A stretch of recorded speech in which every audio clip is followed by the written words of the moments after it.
Hello and welcome back to Cooking the Books with me, Gilly Smith, the podcast which takes us through 4 food moments from the books of our favourite A-lister food writers. It's about life, it's about culture, it's about politics, all through the prism of food.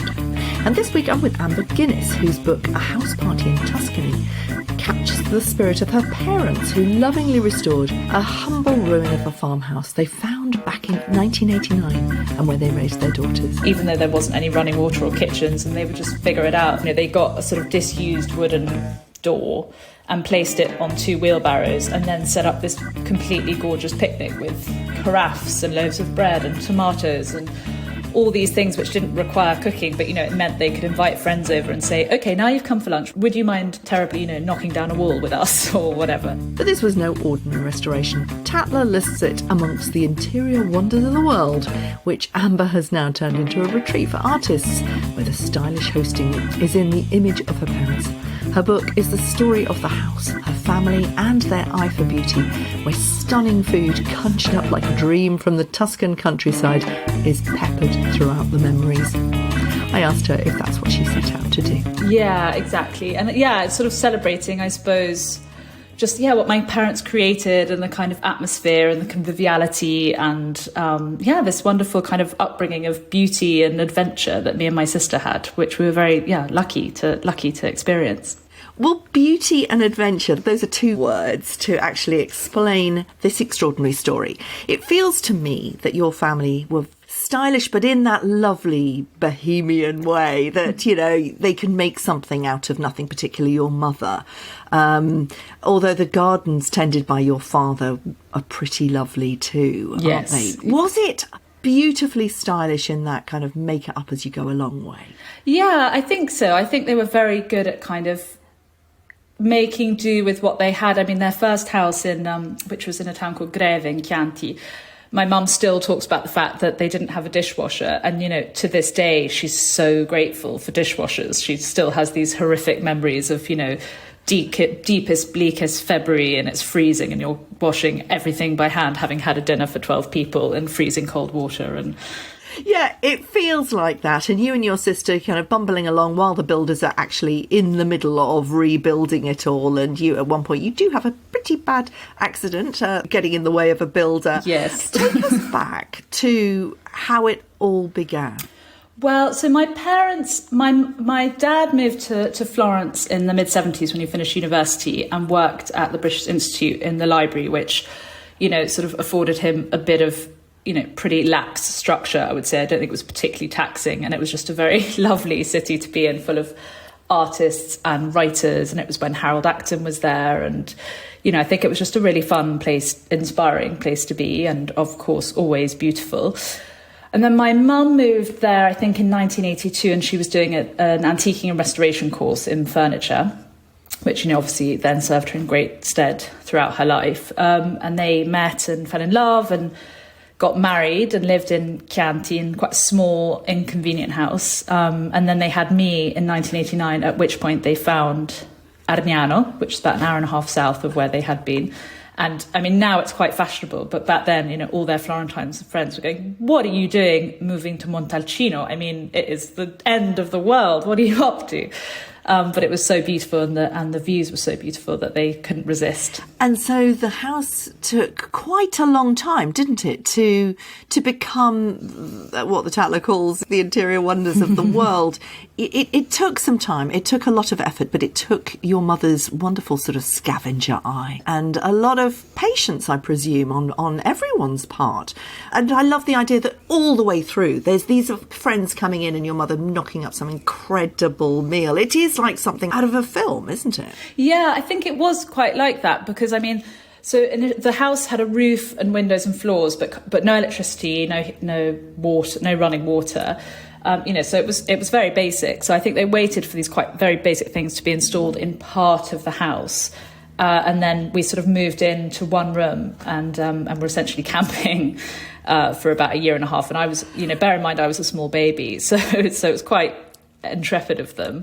And my dad's kind of main interest was the garden, and my mum's was definitely the interior. I think the scavenging, I think you're thinking of the particular story from the book, which I do love, which is there's this baldachin, sort of lovely canopy above one of the beds at Arniano. and she found it when she was strolling through, a field or something, and saw this derelict house which was surrounded by barbed wire saying, "Do not enter, danger, the roof has fallen in."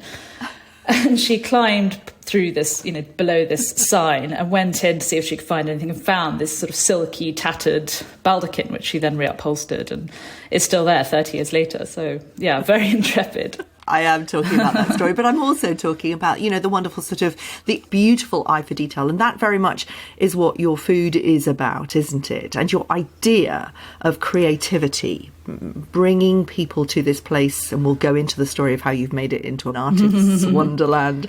But that is the point of it, isn't it? It is about seeing an opportunity, and it's an intuitive way of reading a place and inviting people to come with you in this experience to eat and paint and imbibe the environment. Exactly, yeah. And I think, it's basically it's about having a huge amount of imagination, which my parents certainly had with Arniano. I mean, if you look at pictures of the house from 1989, it was surrounding the house, it was scrubland. There was not one tree or shrub or anything.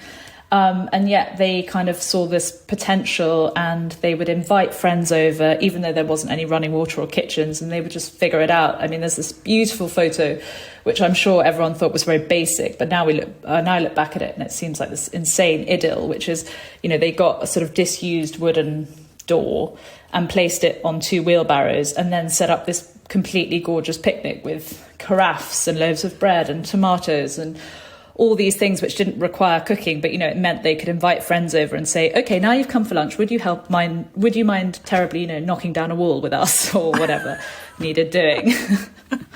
Absolute heaven. So yeah, it was sort of inviting people in and getting involved. Yeah, I mean, I have to say, we did actually move house that way. We invited people around for a wonderful feast, but only if they brought everything from the previous house to the new house. Brilliant. And when they landed, they were given something gorgeous to eat and a bottle of beer or whatever. And we moved everybody in an afternoon. It was genius. It's genius. Genius.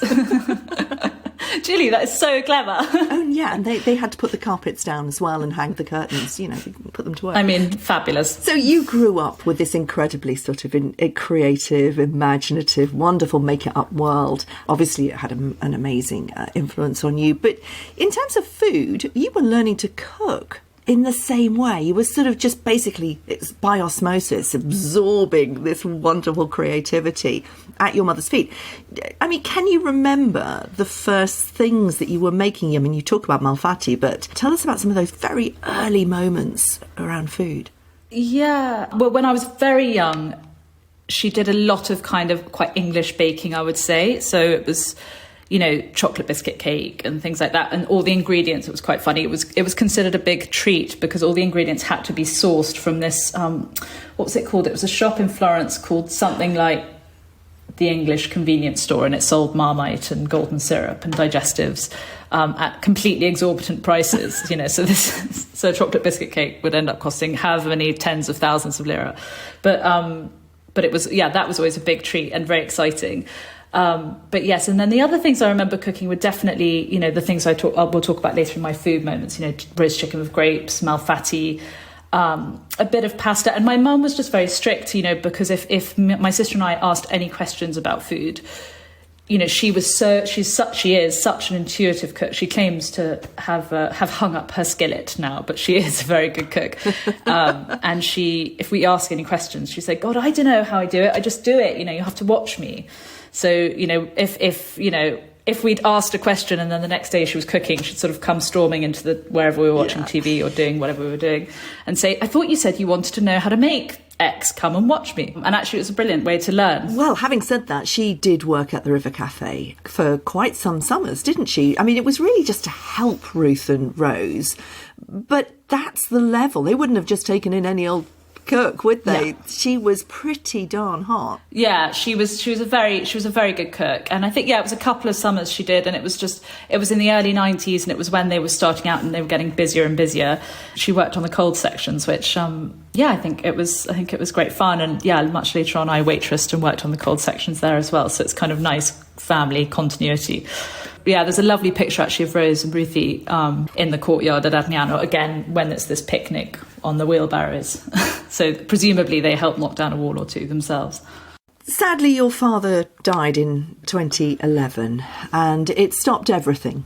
You all moved away. The house really wasn't visited pretty much until 2014. That must have been the biggest sort of rupture to everyone's life. Not only had you lost your father, but you lost the whole family world. Can you take us back to that moment? Yeah, I mean, it was I'm sure anyone who's lost a parent, it's a catastrophe. I feel particularly my father was such a big, powerful character. He was charming and funny and good company and made everyone who he was talking to feel wonderful. When his attention was on you, it was kind of this laser focus, and everyone he was so roundly adored, and did lots for us. And we're all very codependent family and adore each other. So it was a disaster. And and Arniano was his kind of masterpiece in terms of the garden.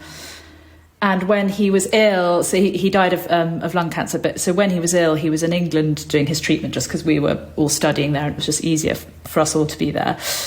And then quite soon after he died, we went back for the first time with his sister and my cousins. And it was just this kind of unbelievable, I suppose, physical manifestation of his absence, which was his garden being completely untended and abandoned. And that was just sort of such a dagger to the heart. And I think generally places like that, when a big character dies, when the character dies, sometimes they lose their soul or they die themselves a bit. So that was a huge sadness for me and my sister and my mum. You write that very beautifully using the swimming pool as an example, and you say it was just full of leaves and frogs, and you hadn't really noticed that he had tended to it before until it wasn't tended anymore. I found that very poignant. Yeah, exactly. I guess it's true of anything, isn't it? You take for granted what people do, how much they do. It's the pattern of life.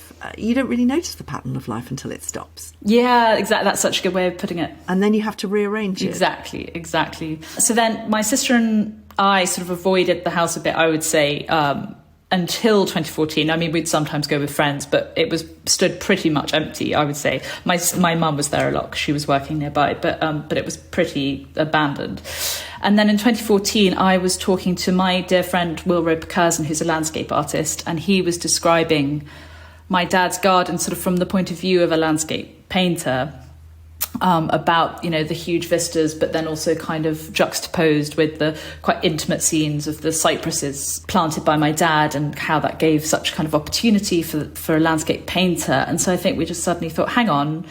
And I also, and we both wanted to kind of find an excuse to spend more time in Italy and to be able to support ourselves. So we came up with this idea of bringing strangers into the house, and kind of combining our passions and talents. And so he's a very amusing, brilliant host himself. And so I would cook, he would teach painting, and we would kind of both host these groups of people who would all eat together and kind of, we would try and recreate a house party atmosphere while recreating the sense of hospitality and conviviality that my dad and mum were so good at kind of providing people.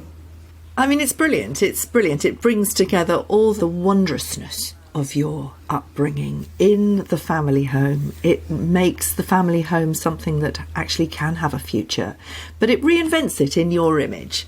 And that's what's lovely about it. And you do the food. Your own hosting has taken over. I mean, on the subject of hosting, I'm doing quite a few things about hosting at the moment. And I do retreats here myself, and I'm doing the Leiths course to learn how to cook for more people than just, my family and my friends. I still find the idea of cooking for lots of people rather than just putting a whole load of food on the table and doing it in a beautiful manner, rather daunting. You don't, clearly. Give us an insight into a few days before you've got 12 people arriving. The food is going to be incredible. The preparation must take you weeks. I mean, how on earth do you do that? Oh, it's, thank goodness. I mean, now we've been doing it, where are we, sort of 8 years, I think. Thankfully, I've got a few systems in place. But yes, so a few days before what I'll do is I'll start thinking about menus. And the way I do that is I get a sort of an A4 piece of paper, and I'll put it landscape, and I'll write out, let's say we start on a Monday dinner, Tuesday lunch, Tuesday dinner, Wednesday lunch, Wednesday dinner.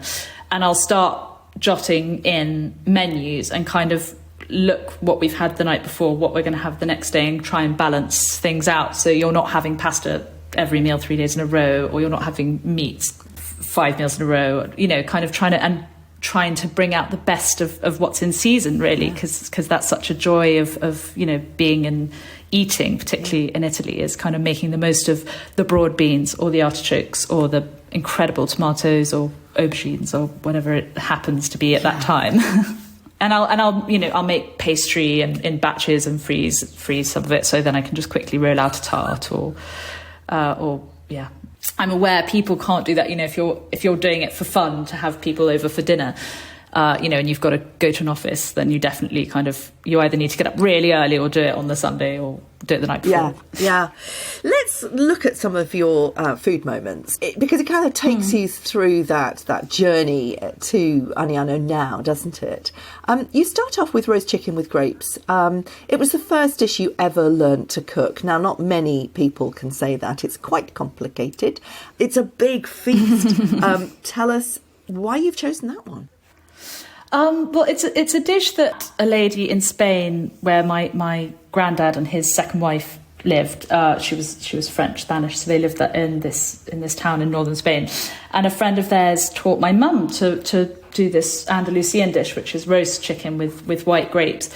And it's not complicated at all. You get the chicken and you put some olive oil and salt and you surround it with white grapes and you whack it in the oven, and it comes out and it's just this incredibly delicious, sweet and sour and rich and unusual, and it's I really love it, and it's just a dish that really reminds me of home and my childhood, and it's always such a winner. I mean, I think I wrote to you, someone wrote to me the other day, just before the book had come out, actually, who I hadn't spoken to since I graduated university.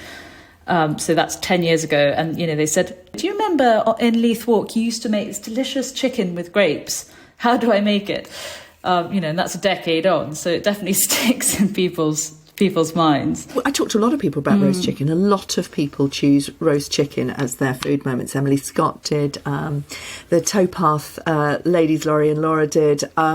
It is one of those meals that is absolutely sticks in your mind. It is. I made one yesterday. It is, one of my absolute favourite things to cook. But you have to have a certain kind of confidence to be able to do it, because just in terms of cooking time, people are terrified of not getting it right. The worst thing to do is, put it on the table and it's pink. Oh, yes, that is a disaster, yeah. Or it's burnt. That does take a lot of confidence. And you're talking about this as the first dish that you ever really cooked, and that you set it out, you laid the table, you lit the candles, and you put on a feast for your parents. That takes a lot of confidence. How old were you? I think I was 12. Yeah, so I was definitely young. I mean, I'm sure my mum was, I can't remember this, but I'm sure she was flitting around in the background, making sure I didn't burn myself. Or in terms of cooking times, my mum has absolutely no idea. If you ask her, she would not know. She does everything by instinct. So I suppose I just watched her and kind of, I knew that about half an hour into the cooking, she's usually tipped a glass of water over the chicken, and then, oh yes, no, this is when she would take it out. And so actually, writing the book was so interesting because I had to turn this very instinctive way of cooking into weight, time, a way that other people could kind of understand it, because obviously they're not watching me or my mum or my sister do it. They are, they've got to read a recipe. So that was quite a fun or interesting process, definitely. Yeah. Your second food moment is also something you made when you were tiny. This is one of the recipes that your mother would call you and say, I thought you wanted to make malfatti. Yeah. This is gnocchi, yeah? Yeah, exactly. So not something that every 5-6-year-old's going to be making. Well, thankfully, it's a much less complicated version of gnocchi, because I think with gnocchi, you've got the potato, you have to get exactly the right level of kind of water and liquid, etc. So they are called malfatti, and they are ricotta and spinach. It's I suppose somewhere between a dumpling and a gnocchi, and they are little balls, and my mum put mint in them, which was always very delicious, and they're just sort of cheesy and dense and indulgent.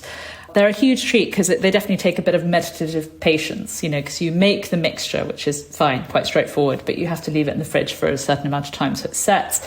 And then you have to roll out the balls between your hands. When I was in the kitchen at the River Cafe, I saw they do it. They often do it in a wine glass, sort of swilling it around to get the shape they like, which is an interesting way. But I always just do it in my hands. So it's huge fun, and it's great fun to do if you're a gang. And if you've got friends, it takes no time at all, and it's quite a fun, interactive thing to do. Great fun for kids, actually, because malfatti means badly made, doesn't it? So there's no kind of expectations. Exactly, yeah. So they're badly made, which my mum, though, her friend Beatrix always calls them Ben Fatty because they're always so perfectly spherical, my mum's ones. Whereas if you go to a restaurant, they're kind of a bit more messy, yeah. Your third food moment is, of course, a song to the ingredients of Tuscany, extra virgin and very good olive oil. This is so important, but it's much more than just the oil. It's the whole culture of olive oil making and its place in the culture of Tuscany. Tell us about that.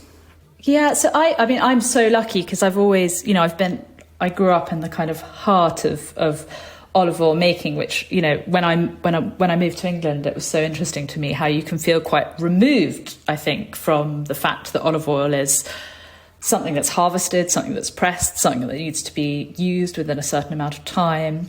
And so we were just very lucky. We don't have that many trees at Arniano. We have 40 trees, I think. And it's harvesting olives is a hugely meditative thing. You put nets on the ground, and with your hands wearing gloves, you just sort of pull the leaves, and the olives and the branches fall to the ground, and then you take it to the frantoio, to the olive press, which is, just this hugely social kind of interesting place to be in November. So that's what the olives are harvested in sort of between October and December. And, people come with these huge crates, and everyone's grappling, trying to queue barge and get their olives pressed and make sure their olives aren't getting mixed with anyone else's olives. Yeah. Hugely important, isn't it? Yeah. These farmers are really protective, aren't they? Because they must not be mixed. If you've got very good olive oil, it's worth more, isn't it? Yes, exactly. How does that? Tell us a little bit about that process between the, not so great olives that somebody else may have brought along and the incredibly good olives that can reach much more money. Also, as with everything in Italy, different areas of the country, claim that their olives are the best. So in Liguria, just they're grown differently. They're grown on cliffs, kind of with the sea on one side and the mountains on the other side. And they're picked much later, so it's much more mellow, kind of easygoing flavour. Whereas in Tuscany, we love that very vivid green, kind of peppery, hits the back of your throat flavour, which mellows out over the course of the year. But, once it's been pressed and it's in the bottle, but it is kind of, in November, it's very delicious and very prized. And in Puglia, the same, they have a whole different other system. But yeah, I think a very good olive oil is pressed, I think, at a temperature it doesn't go above 27 degrees. So it's cold pressed. And yeah, it's never heated too much. And there's a mix of olives as well. That's really important so that you get the different flavours like Carreggiolo, Morellino. And I think not so good olive oils probably, there isn't such a mix of types.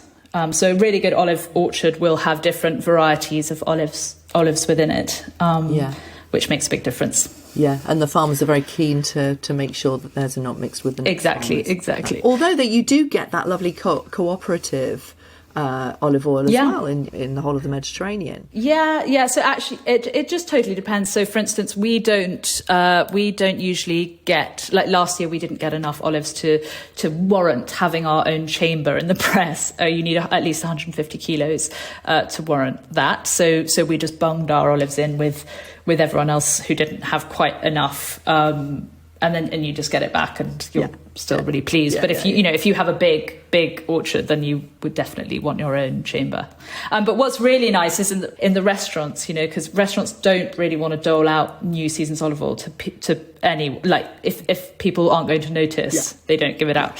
So on the table there'll be a sort of last year's bottle of oil. But then if you sort of go, oi, actually I want the good stuff, they'll bring it out and they'll talk to you about it, and they'll give you a white plate and you'll pour it on the plate and you'll sort of look at it and say, oh yes, very vivid. Oh yeah, this year seems very good, and you'll talk about it, which is really nice. Yeah, and you talk about the things that you taste it with, the stracchino cheese and the pinzomino. Is that how you pronounce it? Pinzomino, exactly. So that's a really lovely thing which is on menus at that time of year, and it's a crudité with like fennel, raw artichoke, and lots of delicious things which you just then dip, and it comes with a mound of salt and a bowl of new oil, and you just dip it in, and kind of it's a really lovely vehicle for the new olive oil. And fetunta. La fetunta, I would get very told off for not adding the la in front of it. But yes, so fetunta it's the combination of two Italian words, which is fetta, which means slice, and unta, which means oily. So it's an oily slice, and it's grilled or toasted bread, possibly sometimes a rub of garlic, but often not, new olive oil and salt. And that's just, I think, such a comforting, delicious way to kind of enjoy the new season's oil. You and your husband, Matthew, have now moved to Tuscany. You're not living in Arniano all the time. That is very much a place where you have the painting retreats. But you're just down the road and you're very much living the Tuscan lifestyle. And your fourth food moment is a sort of bit of an homage to some of the restaurants in the area. During lockdown, my husband and I were at Arniano. So we were very lucky. We had a lot of space and we were in a very beautiful place, but we're really, really missing going out to restaurants. And this dessert is sort of one of the signatures at Trattoria Camillo, which is one of our favourite restaurants in Florence, which is run by Chiara and Massimo, some friends of ours. And it's a crostata, so it's a tart-based short crust pastry with this quite runny, lemony crème anglaise, and they cover it in wild strawberries when it's the season, and it's just so heavenly. And yeah, it was just sort of a lockdown challenge for both of us, was trying to recreate Camillo's crostata, because we were, I guess like everyone, bored and just trying to figure stuff out. And I still don't think it's as good as the one in the restaurant by any means, but I now make it all the time, and it goes down really well on the painting course and with friends. So I suppose it's just a kind of nice little testament to the couple of years we've had, and just the odd little food challenges we set ourselves, and how, this one's definitely percolated into my kind of day-to-day repertoire, which I was really pleased with. When you're at Arniano now, does it feel a very different place? You have created quite a different vibe there. You've brought together all the beauty of your childhood and the influence of both your parents. You've grown up, you've learnt your mother's River Cafe puddings and more, and you are doing the food yourself. You've celebrated it all in a beautiful book that absolutely transports people to Tuscany, your Tuscany. Does it feel like the house of your youth, or does it feel like the house of your future? That's such a good question. I suppose places, they develop and grow with the people, don't they? Because I think for us, the painting courses is a huge thing. And what I really love about it, and actually these are the moments that make it feel like my childhood, is when our painters come and talk about the garden and talk about the beauty, and these compliments to what my father created outside and what my mother created inside. Are so, they really make me so thrilled and happy, and I think it's such a wonderful way to try and keep the spirit of my dad alive. And once we had a woman who just walked around the garden and wept at the beauty, which was obviously so wonderful. So places always develop and change, and I'm sure, and I know my sister wants to start doing some interesting things there, and I will continue to do the painting courses. So it'll roll on and carry on, hopefully inspiring people and inspiring us, but essentially it'll always feel like home. It'll always feel like the place where we grew up and spent our childhood, I think. Thanks for listening. You can read the transcripts to the show at gillysmith.com and just click on podcasts, and do sign up for my newsletter while you're there. You can also get in touch on social media. I'm at Cooking Books with Gilly Smith on Instagram, where you can follow my adventures in cooking with Leiths online. Check the show notes and on Instagram for full details of how to get the Cooking the Books discounts on Leiths cookery courses. I'll see you next week.